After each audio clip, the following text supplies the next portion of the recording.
Selamat pagi seluruh rekan-rekan Lokapreneur Fest. Apa kabarnya nih semua? Senang sekali bisa bertemu dengan rekan-rekan sekalian dalam acara Lokapreneur Fest Mandiri dalam sesi webinar kali ini yang bertemakan menciptakan peluang bisnis melalui social entrepreneurship. Saya, Veronica Windy, selaku Master of Ceremony yang akan memandu acara pada pagi hari ini. Baik, rekan-rekan sekalian, Lokapreneur Fest ini merupakan event virtual expo yang diadakan dalam rangka mendukung upaya pemerintah melalui gerakan Bangga Buatan Indonesia untuk mengatasi dampak pandemi COVID-19 yang diikuti oleh UMKM-UMKM yang berasal dari seluruh Indonesia. Lokapreneur Fest ini memiliki beberapa kegiatan, di antaranya seperti pameran produk UMKM, sesi webinar, serta marketplace yang dapat digunakan untuk berbelanja pada UMKM. Nah, sebelum acara kita mulai, izinkan saya untuk membacakan agenda hari ini. Di antaranya, yang pertama adalah sesi pemaparan oleh Bapak Novi Bayu Damawan, selaku CEO Kampung Marketer dan pemenang Wirausaha Muda Mandiri tahun 2019 dari bidang usaha sosial. Dan yang kedua, ada sesi pemaparan dari Bapak Edi Fajar Prasetyo, selaku CEO dari Iko Bisnis Indonesia, dan juga alumni Wirausaha Muda Mandiri tahun 2016 dari bidang usaha sosial. Dan yang terakhir akan ada sesi diskusi serta tanya jawab. Baiklah, tidak perlu berlama-lama lagi, mari langsung kita panggilkan Bapak Novi Bayu Darmawan selaku CEO dari Kampung Marketer. Mari kita sambut Bapak Novi Bayu Darmawan.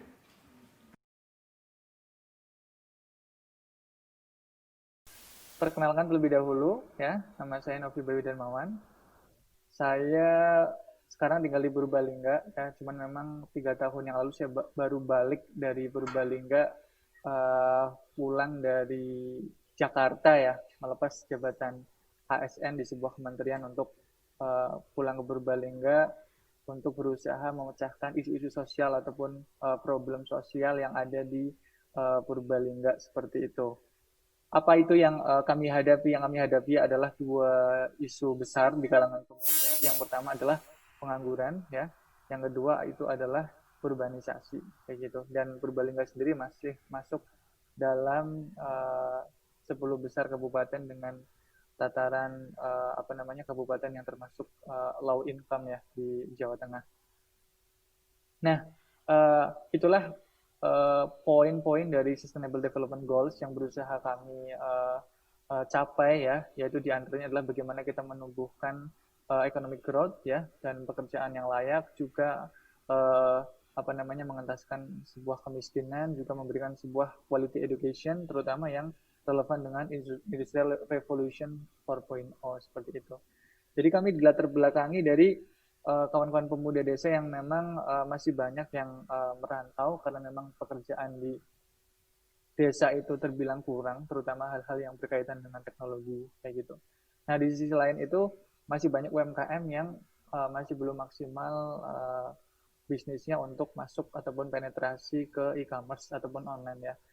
Terdapat data bahwasanya masih sekitar 18% yang sudah penetrasi ke online. Artinya masih banyak sekali kawan-kawan UMKM di luar sana yang belum maksimal di online kayak gitu. Nah, itu juga selaras dengan fakta dan kondisi yang ada sekarang. Memang kebanyakan mereka itu tersibukkan ya dengan produksi ya dan lain sebagainya gitu. Nah, coba kita berusaha mengkonsepkan apa sih ketika teman-teman ingin terjun dalam dunia social enterprise ataupun usaha sosial, social movement, social project dan lain sebagainya. Apa sih isu ataupun masalah sosial yang berusaha diangkat di sekitar kita kayak gitu. Nah, dari problem yang tadi sudah saya sampaikan, saya membuat sebuah solusi yang bernama Kampung Marketer. Singkatnya, Kampung Marketer adalah sebuah platform yang mengkolaborasikan antara pemuda desa dan kawan-kawan UMKM di seluruh Indonesia untuk bersama-sama berkolaborasi dan mengoptimasi penjualan mereka di internet. Jadi dengan program kolaborasi ini, pemuda desa itu tetap berada di desanya, ya, kemudian tambah ilmunya, terutama di bidang keterampilan e-commerce, kemudian mendapatkan pendapatan bulanan. Dari mana? Dari kawan-kawan UMKM.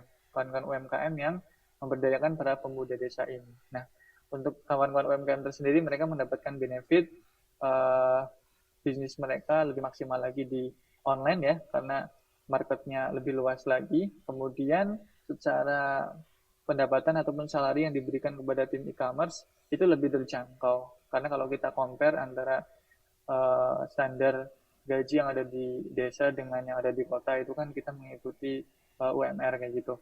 Kemudian secara biaya operasional lebih rendah karena tidak perlu menyiapkan kantor dan segala macam biaya operasional yang timbul ketika kita harus mengadakan kantor untuk tim e-commerce kita seperti itu.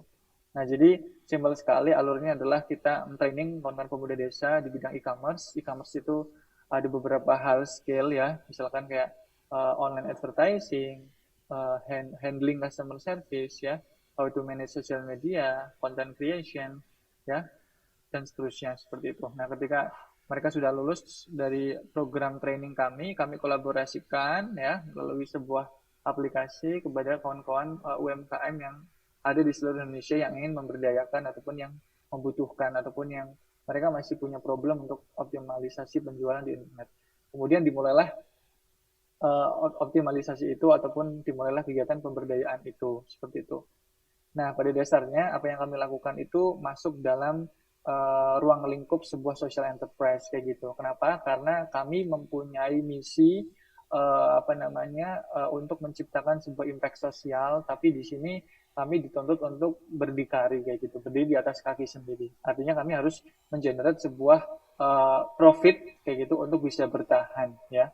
Apalagi di sini kami sekarang manajemen timnya udah lebih dari 40 orang dan itu mereka butuh salary juga seperti itu. Di sisi lain kami juga ingin menciptakan sebuah impact sosial yaitu mengurangi pengangguran dan urbanisasi. Itulah ruang lingkup tantangan ya, challenge dari sebuah social enterprise. Itu berbeda dengan traditional business yang mana mereka hanya mementingkan aspek profit saja kayak gitu tanpa mementingkan tujuan primer yaitu menciptakan impact sosial. Berbeda juga dengan traditional charity yang itu mungkin memprioritaskan impact sosial tapi tidak ada revenue model ataupun revenue stream, hanya bergantung kepada charity ataupun donation seperti itu.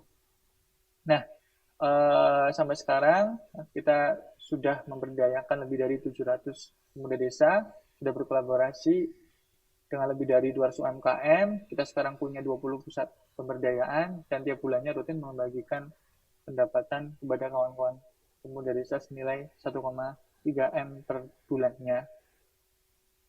Nah, mungkin yang kawan-kawan perlu amati ketika kawan-kawan juga kepengen merunning sebuah bisnis, tapi juga ingin memecahkan sekaligus impact ataupun isu sosial, teman-teman perlu memperhatikan bahwasanya sejatinya ketika kita menjalankan sebuah startup ataupun project, harusnya impact-nya itu makin lama, makin besar kayak gitu. Kita melihat bahwasanya ada beberapa kawan-kawan yang sudah bagus sih, punya ide ataupun tujuannya itu berorientasi kepada sosial, tapi belum mencoba mengkonsepkan sebuah bisnis model yang jelas sehingga secara sustainability itu naik turun kayak gitu. Kadang melakukan itu, kadang enggak kayak gitu kan, kadang saturated, kadang nggak bisa bertahan dan seterusnya. Seperti itu. Nah, jadi teman-teman perlu memperhatikan bagaimana agar inovasi ataupun startup dari teman-teman mampu bisa bertahan. Nah, kalau untuk kami sendiri memang untuk merunning biaya operasional kami mendapatkan revenue ataupun pendapatan dari kawan-kawan UMKM yang mereka membayar biaya admin bulanan kepada kita. Dari situ kita bisa membiayai biaya operasional yang ada kayak gitu. Ya, kami dari 2017 secara grafik itu naik terus sampai dengan sekarang. Bahkan kami masih bisa sustain di era pandemi seperti sekarang ini. Pun juga walaupun teman-teman punya tujuan ataupun misi sosial, di situ teman-teman juga harus profesional. Dalam arti teman-teman harus menyediakan produk ataupun service yang memang kalau di-compare dengan startup yang lain yang orientasinya itu profit ataupun konvensional biasa, teman-teman itu juga punya performance yang kurang lebih sama. Kalau di kami juga bisa mempertahankan secara tingkat kepuasan user ya, tingkat kepuasan customer UMKM yang memberdayakan pemuda desa di kami. Banyak dari mereka yang subscribe layanan kami ataupun jasa kami di atas 1 tahun, bahkan ada yang 2 tahun seperti itu. Nah, jadi kita berharap bahwasanya ide ataupun inovasi startup ataupun bisnis teman-teman yang inline dengan menciptakan impact sosial itu makin lama teman-teman punya tim yang solid, teman-teman punya sistem yang solid, sehingga teman-teman mampu menciptakan impact yang lebih luas lagi. Ya, kita percaya bahwasannya kita dapat mengembangkan desa melalui teknologi. Terima kasih, sukses terus untuk kawan-kawan UMKM dimanapun kawan-kawan berada di Indonesia. Assalamualaikum warahmatullahi wabarakatuh. Wah, luar biasa sekali ya teman-teman sekalian. Pasti langsung banyak yang tertarik nih. Berarti tujuan utama dari socialpreneurship ini sebetulnya dari 3P ya Pak. People, Profit, dan Planet. Nah, program ini kan tadi seperti yang Bapak bilang, mengkolaborasikan dari berbagai kalangan. Termasuk untuk memberdayakan masyarakat desa ya Pak. Iya, betul sekali. Ya, kalau boleh tahu nih Pak, pasti teman-teman di rumah juga banyak yang penasaran. Kira-kira bagaimana sih mekanisme Bapak dalam mendapatkan SDM yang berkualitas, serta bagaimana pengusaha juga mau memberdayakannya?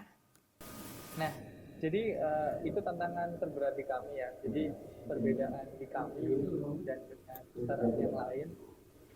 startup yang lain mungkin banyak juga yang berbasis apps atau berbasis teknologi gitu. Ketika mereka menggunakan apps itu kayak gitu kan, itu mereka merasakan hal yang sama kayak gitu. Mungkin ketika kawan-kawan pendengar ya dimanapun anda berada menggunakan satu startup digunakan oleh 1.000 orang ya sama saja kayak gitu kan. Tapi kalau di kami itu konsepnya adalah people-nya gitu. Terkait dengan pertanyaan tadi memang standar itu yang harus dibangun di kami gitu. Untuk menciptakan output yang maksimal kami harus mempunyai program training ataupun program kurikulum yang mampu merubah output mereka dari yang tadinya anak desa ya sebenarnya inklusif seperti itu begitu, kemudian harus kami sejajarkan dengan output budaya Indonesia yang memang sangat-sangat berkompeten di bidang apalagi klien kami adalah UMKM di seluruh Indonesia kayak gitu. Nah, bagi UMKM yang ingin memberdayakan pemuda desa yang sudah kami didik ya, itu simpel sekali tinggal mengunjungi website Matika ya, itu bisa kontak kami, nanti di situ akan diadakan sebuah sesi konsultasi tanya jawab untuk menggali kebutuhan dari kawan-kawan UMKM seperti itu. Jadi keunggulan kami adalah kami tidak terikat kontrak. Jadi kapanpun kawan-kawan UMKM ingin menambah tim, mengurangi tim, ataupun berkolaborasi, itu bisa kapan saja. Dan itu cocok bagi teman-teman UMKM di kondisi pandemi seperti sekarang ini, ya, era di mana ketidakpastian menghantui kita, kayak gitu. Itu sangat tepat sekali dengan keadaan yang seperti ini. Terima kasih. Baik, luar biasa sekali Pak. Berarti ini juga diharapkan dapat menimbulkan multiplier efek yang positif ya Pak bagi masyarakat desa, bagi UMKM di seluruh Indonesia. Pak, bagaimana sih tantangan yang dihadapi dalam menjalankan kewirausahaan sosial sejauh ini?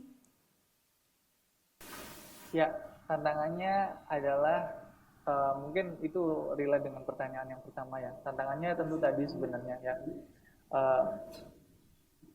Customer kami ya, user kami, pengguna kami itu kan mereka tidak mempedulikan apa yang ada di belakang kita, gitu. Mereka tidak mempedulikan kita menjalankan misi sosial ataupun menciptakan impact sosial sebagai tujuan utama atau tidak. Mereka nggak peduli itu. Betul. Yang customer pedulikan ya market kayak gitu. Karena kalau misalkan produk ataupun jasa yang kami tawarkan dapat menyelesaikan permasalahan mereka, ya itu sebenarnya kayak gitu. Jadi memang dimanapun teman-teman berada sekarang ya, apapun bisnis yang teman-teman jalani, terutama yang ada irisannya dengan impact sosial, tetap kita harus berlaku secara profesional, menyediakan sebuah layanan ataupun jasa yang memang bagus seperti itu, yang memang membuat customer itu loyal dan tetap menggunakan produk ataupun jasa kita kayak gitu ya. Jadi memang tantangan terbesar itu sebenarnya dari membangun dan meragamkan output pemuda desa agar mereka menjadi kawan-kawan pemuda desa yang berkompeten dan dapat memuaskan user kami. Seperti itu. Baik Pak, Bapak ini kan juga merupakan alumni dari Wirausaha Muda Mandiri ya Pak. Boleh nggak sih Pak diceritakan sedikit pengalaman singkat dan apa saja sih yang didapat dari Wirausaha Muda Mandiri ini? Ya, menarik banget waktu itu WMM itu ya, luar biasa. Jadi prosesnya itu panjang banget, yang mulai dari seleksi awal sampai dengan akhir. Cuman memang yang saya appreciate banget itu adalah ketika pertama, yaitu ketika proses inkubasi itu. Di proses inkubasi itu, dari WMM itu tidak tanggung-tanggung ya mendatangkan mentor untuk membimbing kami kayak gitu. Kalau nggak salah waktu itu tuh semingguan lah waktu itu ya. Semingguan itu kami dapat beberapa narasumber yang ahli memang di bidangnya, tidak tanggung-tanggung. Itu saya mendapat knowledge yang luar biasa dari situ yang dapat kami implementasikan ke startup ataupun social enterprise kami. Kemudian dari program rewards WMM ini pun sangat bermanfaat banget ya buat implementasi di kampung marketer itu sendiri. Jadi banyak resource yang memang kami adakan berkat rewards dari WMM ini, dan itu sangat-sangat dapat memperbaiki kualitas sistem ataupun resource yang ada di kampung marketer. Kayak gitu. Baik, berarti ada masa inkubasi, ada mentoring, juga ada pemaparan dari narasumber yang luar biasa ya Pak, untuk bagi para wirausaha muda mandiri ini. Terima kasih banyak Pak Novi atas waktunya dan pemaparannya untuk teman-teman sekalian. Pasti langsung banyak yang tertarik ya Pak, semoga semua bisa mendapatkan kesempatan yang sama agar bisa berwirausaha sosial ini dan menunjang UMKM di seluruh Indonesia. Terima kasih banyak Pak Novi, sampai jumpa di lain kesempatan.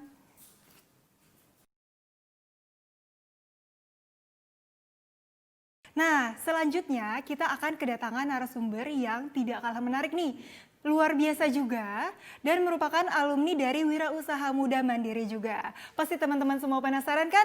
Langsung saja kita sambut ya, Bapak Edi Fajar Prasetyo selaku founder dari Iko Business Indonesia.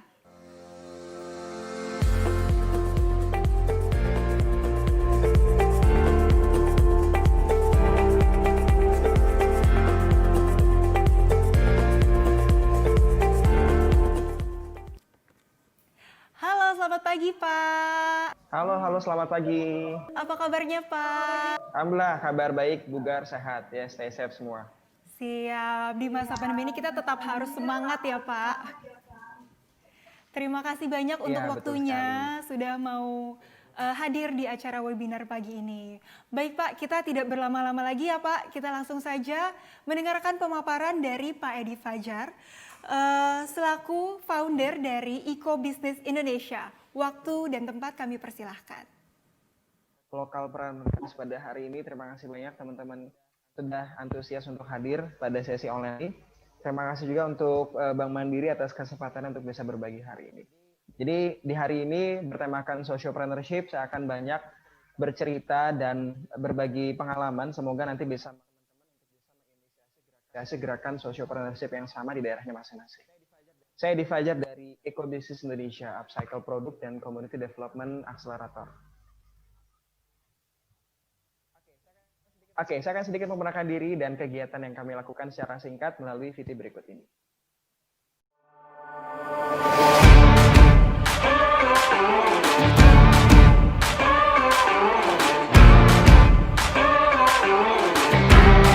Ketika menyebut kata sampah, selalu hal negatif yang muncul. Sampah identik dengan kotor, dengan wabah penyakit. Justru saya ingin bisa merubah perspektif tadi.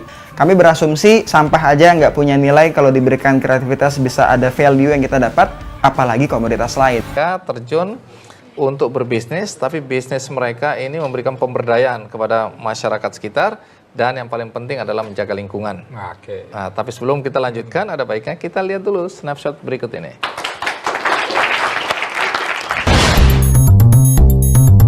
Berawal dari keprihatinan atas dampak negatif limbah plastik dari sampah-sampah yang berserakan di sekitarnya, Edi Fajar Santoso lalu terinspirasi untuk mendirikan sebuah komunitas bisnis yang mencurahkan perhatian pada pemanfaatan limbah plastik bernama Iko Business Indonesia.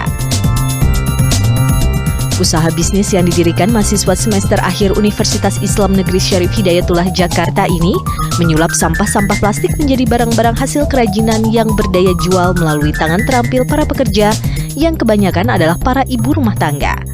Selain memberikan keuntungan finansial bagi Iko Business Indonesia dan orang-orang yang diberdayakan, Edi Fajar Santoso juga terus menginisiasi program-program yang bertujuan untuk memberikan edukasi bagi masyarakat agar selalu menjaga lingkungan.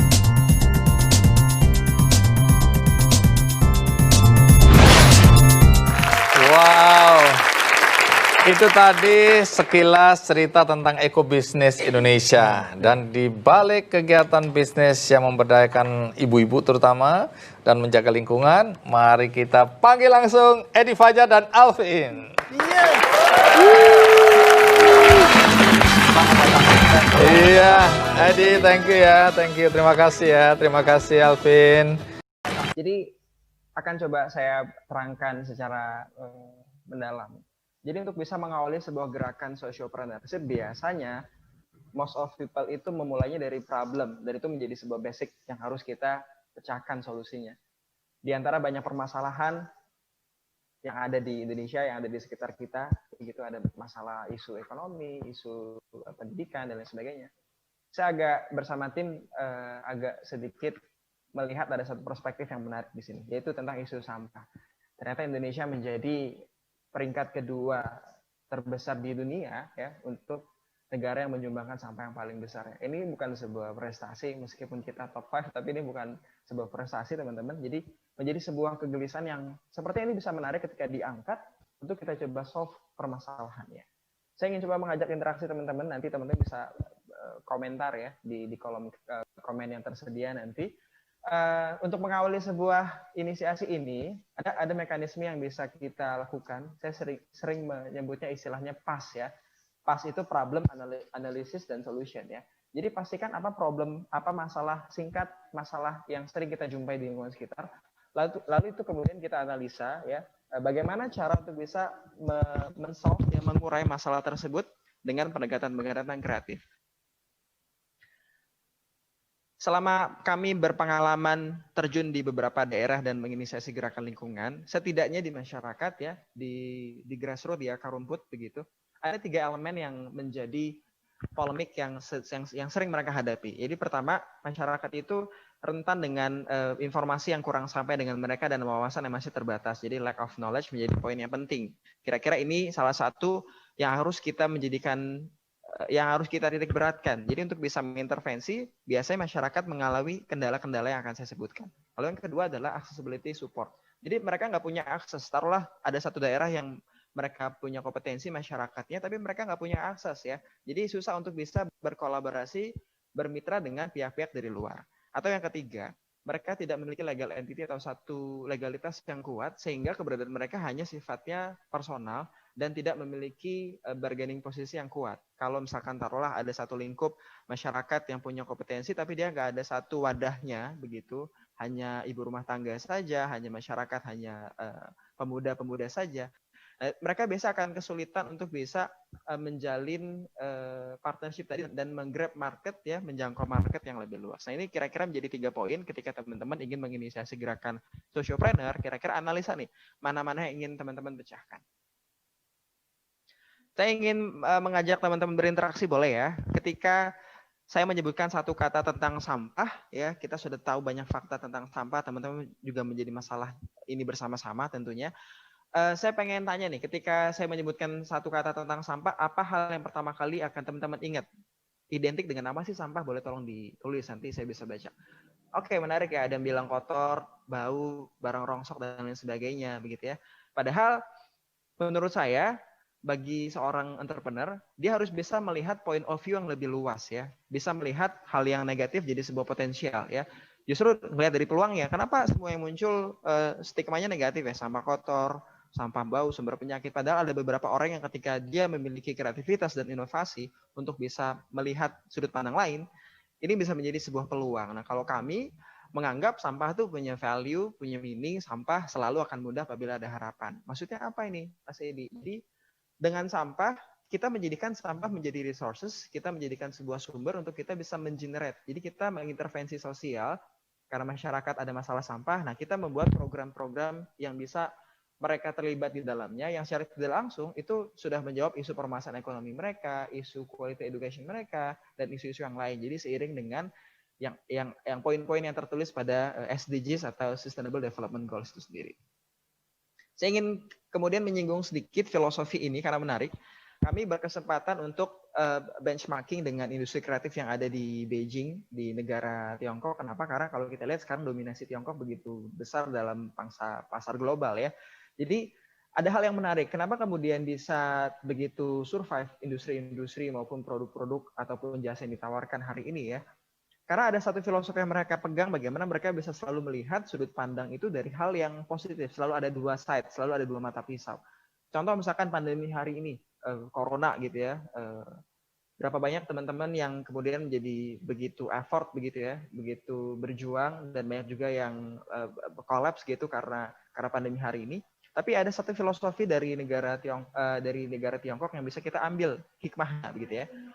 Mereka menganggap pandemi hari ini itu apa ya, Wei-ji ya. Wei itu berarti danger, hal yang membahayakan, krisis, tapi di satu sisi ada opportunity, Ji. Mereka lihat ada opportunity di situ.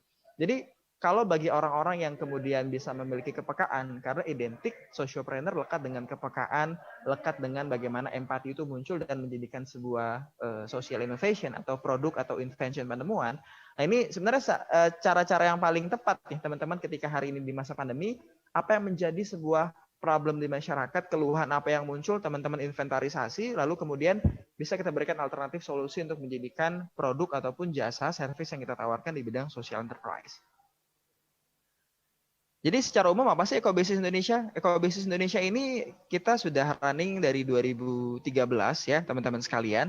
Jadi kita berfokus bagaimana memanfaatkan sampah yang tidak terpakai ya. Kalau mungkin teman-teman selama ini mengenal ada namanya bank sampah, tetapi di bank sampah hanya menerima produk sisa-sisa sampah dari produk yang memang memiliki value atau nilai konversi uang. Contoh misalkan bekas-bekas kardus, botol plastik itu bisa diuangkan. Sementara jenis sampah lain itu masih menjadi problem kan di masyarakat, sama-sama kemasan, kresek dan lain sebagainya. Nah itu kemudian menjadi peluang. Kayaknya ini kita bisa olah nih, kita bisa manfaatkan dengan cara yang kreatif, dengan pendekatan art, dengan pendekatan inovasi gitu ya. Nah ini kira-kira konsepnya adalah 3P konsep ya, people, planet, profit ya, bisnis. Berbeda sedikit dengan business as usual, biasanya sociopreneurship selain menitik beratkan pada profit ya, bagaimana juga menjadi concern mereka bisnis ini bisa kemudian running well dengan terus melibatkan masyarakat sebagai aspek target pemberdayaan atau orang yang menerima manfaat ya, dan aspek planet atau lingkungan dari keberadaan bisnis kita sudah seberapa besar kontribusi kita untuk menjadikan lingkungan lebih baik ya. Ini menjadi poin yang penting untuk kita highlight bersama-sama. Lalu produknya apa, outputnya? Nah ini saya sering sebutnya istilah-istilah yang kece, yang mudah diterima di masyarakat layer yang segmen grassroots gitu ya. Polemik, produk olahan AB menarik, AB which is Ekobisnis Indonesia. Ini semua dari sampah plastik teman-teman. Kalau kita ambil sampahnya gratis, tapi dengan di-input dengan creativity ya, dengan ditambah inovasi, ini menjadi produk-produk yang bisa kita jual ya, baik skalanya business to business atau business to consumer ya. Jadi ini menjadi poin yang ternyata cukup menguntungkan frame-frame seperti ini. Dari modal yang rendah ditambah kreativitas, jadi value-nya peningkatannya bisa berpuluh-puluh kali lipat ya ketika kita jual ke customer akhir. Ini juga beberapa, karena isunya hari ini lagi banyak isu lingkungan, kita juga create produk reusable bag. Jadi apalagi di beberapa provinsi di ibu kota, misalkan di DKI sekarang sudah ada policy, ada kebijakan yang menetapkan bahwa nggak boleh lagi sekarang ada retail yang menggunakan kantong kresek. Jadi kita harus membawa kantong dari rumah. Ini sebuah peluang niche yang bisa kita ambil nih. Nah, kita akhirnya create ini dan kita bisa jual ke beberapa B2B, NGO dan beberapa komunitas yang lain. Oke, ini saya percepat saja. Ini beberapa gambaran produk yang agar teman-teman bisa tergambar, oh ternyata ada peluangnya ya. Bahkan kita sempat menerima demand untuk kebutuhan fashion. Jadi fashion hari ini juga sudah mulai ke arah green fashion begitu ya, circular economy. Untuk beberapa kebutuhan retail kemarin kami support untuk kebutuhan baju daur ulang yang mereka create gitu ya. Yang mereka request lalu kita create gitu ya. Nah ini beberapa yang kami lakukan, kita bekerja sama dalam konteks sociopreneurship, kita nggak bisa kerja sendiri, nanti saya akan berikan bagaimana tools kolaborasi yang bisa kita lakukan. Ini saya percepat saja. Ini waktu kami berkesempatan untuk ke Bangkok dan produk kita diperkenalkan di sana. Oke, nah ini beberapa yang kami lakukan. Jadi kita bekerja sama dengan B2B, ada perusahaan yang ketika mereka memiliki sampah atau barang-barang retur yang tidak digunakan, otomatis kan sebenarnya itu jadi responsibility mereka. Nah kita ambil peluang nih, bagaimana kita bisa mengenerate sampah tadi, kita olah, memberdayakan masyarakat, jadi satu produk baru berupa produk yang fungsional, ya bisa tas atau bisa souvenir yang lain, lalu kita jual dan mereka menjadi sebuah keuntungan. Jadi value-nya berganda untuk kemudian mengurangi sampah ya di lingkungan factory, dan juga untuk menambah dari segi kedekatan mereka dengan customer, membangun loyalitas customer-nya itu dari sini gitu ya. Jadi ada hal-hal yang menarik ternyata. Nah, ini kemarin sempat ramai juga nih, mungkin teman-teman pernah nonton juga ya, kebanyakan yang menggambarkan isu kebanyakan masyarakat di daerah tuh kayaknya banyak banget ya masyarakat yang waktunya kurang produktif, daripada sekedar gibah-gibah atau ngomongin orang. Akhirnya kita berinisiasi, kita bisa loh salah satunya memberdayakan ibu-ibu rumah tangga yang waktunya sangat luang, dan harusnya mereka bisa menambah uang atau pundi-pundi rupiah dari waktu yang kosong itu.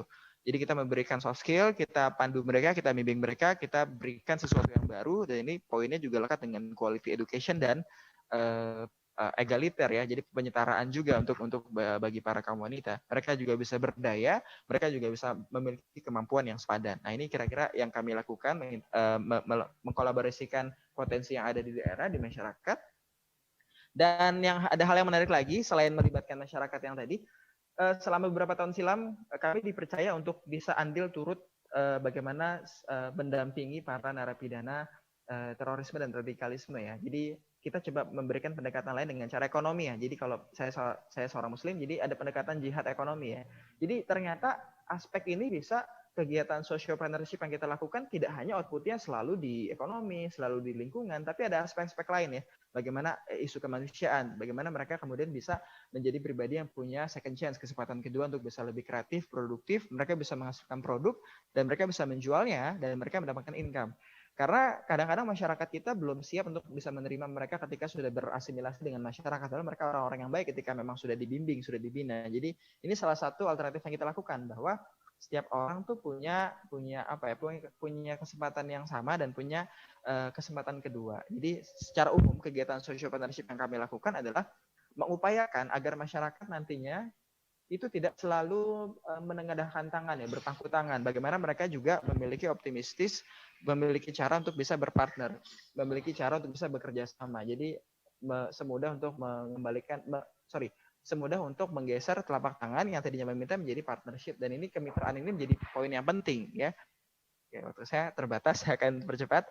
Ini kira-kira konsep yang kami lakukan ya. Gimana cara kita untuk bisa mengkolaborasikan 4 aspek elemen ini: akademisi, bisnis, government, community. Jadi kita bisa kita di middleman, bisa di bisnis, dan bisa di civil society. Jadi kita bekerja sama dengan kampus untuk bisa banyak melihat research yang kompatibel untuk bisa diterapkan untuk menangani isu sosial maupun isu lingkungan gitu ya. Nah, ada hal yang menarik lagi, karena ini konsep yang kemudian membawa kami berkesempatan belajar lebih jauh di Eropa dan menerapkan konsep-konsep green itu yang ada di sana. Kita punya program namanya CLBK, Cerdas Luar Biasa Kreatif. Jadi anak-anak kita coba buat mekanisme. Mereka bisa belajar dengan cara bayar pakai sampah plastik. Ini sebenarnya mekanisme yang dibuat untuk memudahkan mereka mengikuti flow yang kita buat, agar nanti outputnya semakin banyak social problem yang bisa terselesaikan. Saya percepat saja.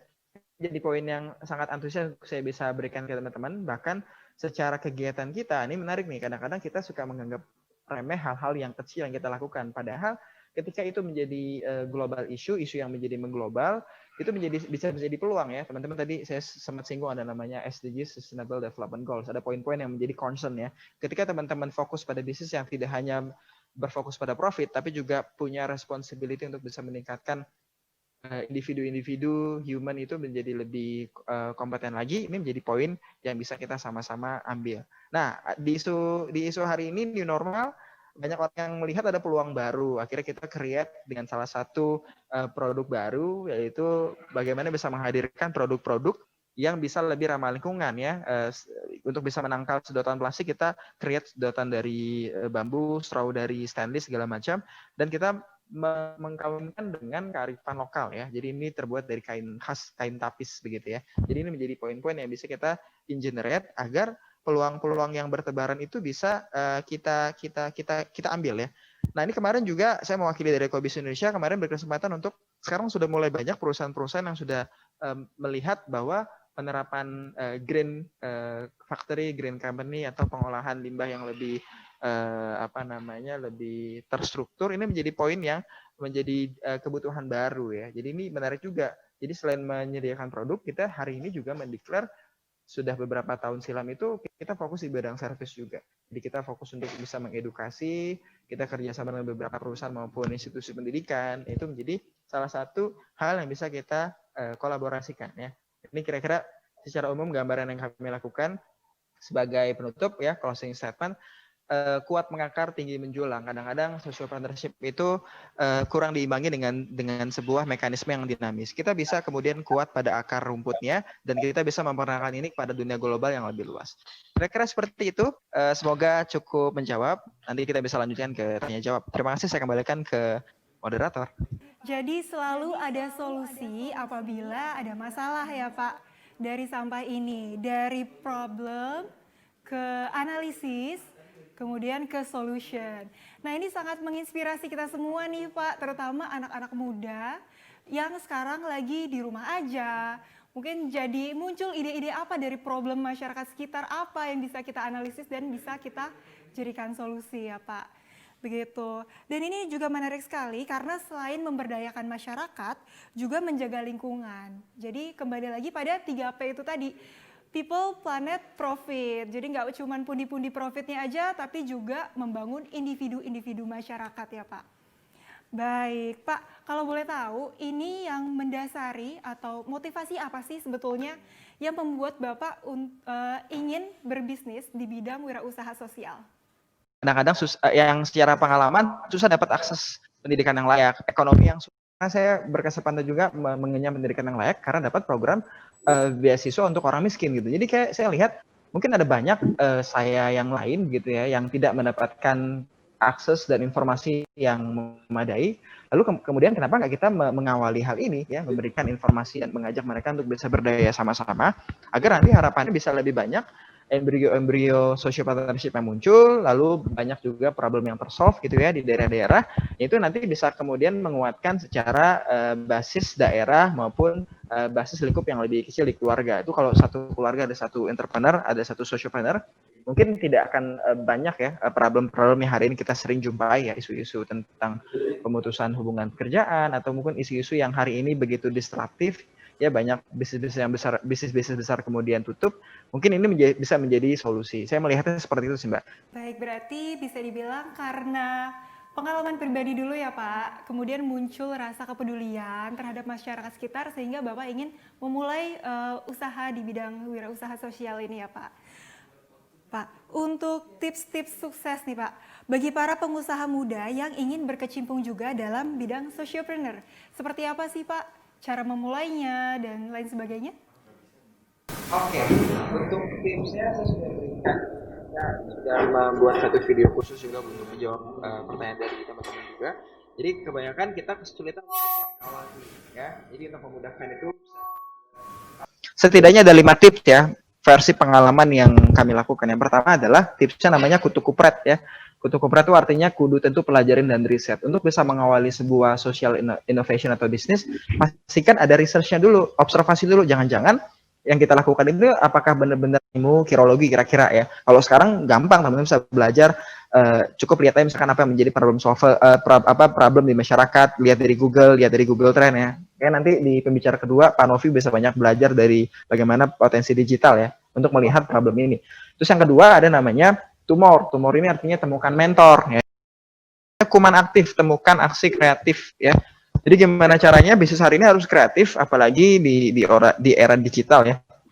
Kemarin teman-teman dengan berbekal kreativitas, hari ini siapa yang kemudian jadi nggak kenal odading ya. Hampir semuanya tahu odading. Saya dulu nggak tahu odading itu apa. Dengan pendekatan viral marketing, dengan cara-cara kreatif, melibatkan resources yang ada. Nah, ini menjadi poin yang penting. Harus kita input creativity di situ.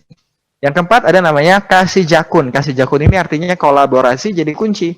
Hari ini kita nggak bisa kerja sendiri-sendiri, itu bakal capek banget ya.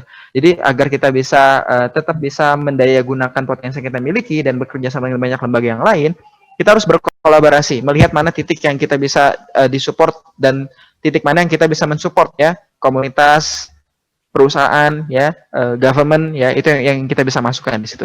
Dan yang terakhir, hak paten. Hak paten ini artinya harus kudu persisten ya, atau bahasanya komitmen lah, istiqomah begitu ya. Kebanyakan kalau kita ketika mengawali, yang menjadi challenge sebesar adalah merawat gitu ya, menumbuhkannya. Jadi mudah-mudahan selama apapun bidang sociopreneur kita ambil ya, selama kita fokus di situ Bang ya tahun ke tahun itu menjadi kita semakin lebih menajamkan kita dan kita menjadi champion di bidang itu. Nah kira-kira ini 5 poin yang bisa teman-teman akses ya. Selengkapnya kalau kurang bisa cek aja di YouTube, ada edisi terbaru di situ, ada lengkap informasi pendukung bagaimana teman-teman untuk menjadi seorang sociopreneur. Nah, keren banget nih teman-teman. Teman-teman bisa langsung cek nanti di YouTube-nya Pak Edi Fajar karena di sana lengkap ya Pak, dari step 1 riset, kemudian ketemu mentor sampai nanti akhirnya hak paten, harus persisten ya Pak. Nah, pasti ini langkah-langkah ini juga waktu Bapak di Wirausaha Muda Mandiri pernah didapatkan ya Pak. Boleh nggak sih Pak cerita singkat tentang pengalaman Bapak di sana? Baik, terima kasih. Jujur, saya merasa beruntung sekali ketika bisa bergabung dalam keluarga besar Wirausaha Muda Mandiri, ya. Jadi di WMM itu bahkan ketika saya waktu zaman kuliah kan sering ya anak-anak kampus itu dihadirkan ke awarding dari finalis-finalis WMM. Jadi waktu zaman kuliah saya di tribun atas gitu melihat banyak finalis, saya sempat berpikir kayak saya satu hari akan sangat senang ketika bisa ada di podium tersebut dan ternyata dream come true ya, saya dapat kesempatan ya, karena saya berpikir saya banyak dapat pelajaran, saya dapat banyak ilmu dari para expert ya, karena nggak tahu UMM itu menghadirkan Bank Mandiri mengakomodir mereka-mereka yang expert ya di bidang sociopreneur, di bidang venture capital ya, di bidang bagaimana pengelolaan resources. Jadi saya yang tadinya saya tidak mengetahui bagaimana how to-nya, jadi lebih memiliki banyak ya, ada guidance-nya. Dan di satu sisi juga saya melihat jadi sebuah privilege juga. Saya siapa sih seorang Edi Fajar, siapa sih Ekobisnis Indonesia kemudian bisa menjadi sebuah satu network bersama teman-teman wirausaha lain se-Indonesia yang menurut saya tuh mereka itu keren-keren dan saya ngerasa jauh levelnya di bawah mereka. Tapi saya dapat kesempatan untuk membersamai ya. Jadi kita dalam satu keluarga yang sama. Dan justru alhamdulillah pernah ada beberapa kesempatan kolaborasi sesama alumni ya ketika acara yang sudah selesai. Justru kami tidak menjadikan itu jadi konteks kompetisi, tapi adalah sarana kolaborasi ya. Jadi kita nggak kemudian berkompetisi sama lain, kita saling tukar koneksi, tukar ilmu pengetahuan, dan nggak jarang juga sesama alumni itu justru saling apa ya, saling jadi tandem ya. Jadi ada rekan mentorship yang itu kita bisa saling elaborasi bareng-bareng. Banyak sekali berarti pengalaman menariknya ya Pak. Kalau dari sekian banyak pengalaman menarik nih di Wirausaha Muda Mandiri, apa sih yang paling berkesan? Pengalaman apa yang sampai saat ini mungkin tidak terlupakan, Pak? Oke, jadi di WMM itu yang tadi yang sangat berkesan adalah kita bisa bertemu dengan orang-orang yang menurut saya dulu tuh kayaknya sejauh untuk bisa ketemu beliau ya.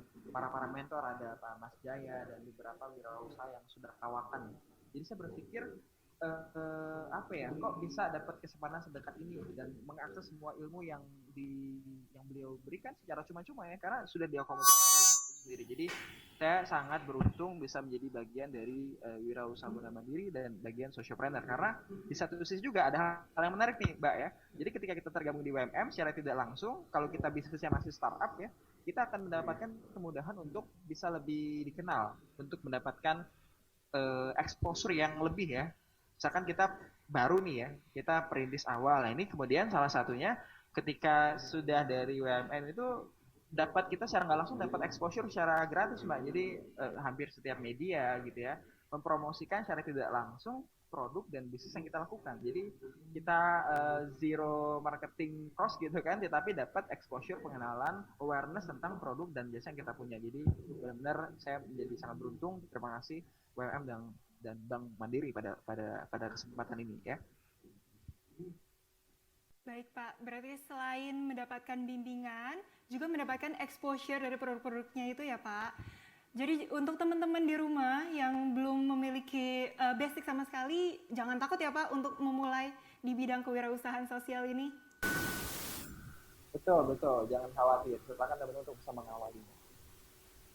Baik, terima kasih banyak Pak Edi atas pemaparan dan sharingnya untuk kita semua. Ini sungguh menginspirasi kita semua, terutama anak-anak muda nih ya Pak. Semoga semakin banyak yang ingin membantu individu-individu di Indonesia dan berkecimpung dalam bidang kewirausahaan sosial. Sampai jumpa di lain kesempatan Pak, terima kasih banyak. Baik, teman-teman sekalian, kita sudah belajar banyak ya dari kedua narasumber yang luar biasa, Pak Novi dan Pak Edi. Kedua narasumber kita ini tidak hanya memikirkan tentang pundi-pundi profit, tapi juga bagaimana impact-nya kepada masyarakat sosial. Inspiratif sekali ya teman-teman. Nah teman-teman, dengan selesainya sesi tanya jawab tadi, maka berakhirlah sudah sesi webinar pada pagi hari ini. Teman-teman, semoga kita semua dalam keadaan sehat walafiat ya. Sampai jumpa di kesempatan berikutnya. Saya Veronica Windy pamit undur diri. Selamat siang.